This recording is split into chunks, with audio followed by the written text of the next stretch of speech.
इस वीडियो में हम समझेंगे कि इंसानों को क्या प्रेरित करता है।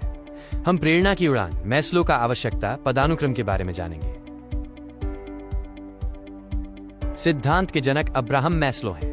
उनका सिद्धांत मानव अभिप्रेरण का सिद्धांत 1943 में प्रस्तुत किया गया था। उनका मुख्य विचार है कि मानव की जरूरतें एक पिरामिड की तरह काम करती हैं। जैसा कि वो कहते हैं, एक इंसान जो बन सकता है उसे अवश्य बनना चाहिए। ये मैस्लो का आवश्यकताओं का पिरामिड है। ये दर्शाता है कि निचली जरूरतें पूरी होने पर ही हम ऊपर की ओर बढ़ते हैं। सबसे नीचे शारीरिक आवश्यकताएं हैं। प्रेरक है अस्तित्व का संकट और लक्ष्य है शारीरिक संतुलन। दैनिक जीवन में इसमें भोजन, पानी और नींद शामिल है। कार्यस्थल पर न्यूनतम मूल वेतन और काम के बीच ब्रेक आवश्यक है। दूसरे स्तर पर सुरक्षा की आवश्यकताएं हैं। इसका प्रेरक डर और अस्थिरता है और लक्ष्य एक सुरक्षित भविष्य है। दैनिक जीवन में ये घर, स्वास्थ्य और संपत्ति है। कार्यस्थल पर इसमें स्थायी नौकरी, पेंशन और बीमा शामिल है। तीसरा स्तर सामाजिक आवश्यकताएं हैं। प्रेरणा का कारण अकेलापन है और लक्ष्य, संबंध और जुड़ाव है। दैनिक जीवन में हमें परिवार, दोस्त और जीवन साथी की आवश्यकता होती है। कार्यस्थल पर सहयोगी टीम और एक अच्छा माहौल महत्वपूर्ण है। चौथा स्तर सम्मान की आवश्यकताएं हैं। हीन भावना इसका प्रेरक है, जबकि लक्ष्य पहचान और आत्मविश्वास है। समाज में रुतबा और आत्मसम्मान दैनिक जीवन के लिए आवश्यक है और कार्यस्थल पर प्रमोशन, पुरस्कार और पद मायने रखते हैं। पांचवा और उच्चतम स्तर आत्म साक्षात्कार है। इसका प्रेरक अपनी क्षमता जानने की इच्छा है और लक्ष्य सर्वश्रेष्ठ बनना है।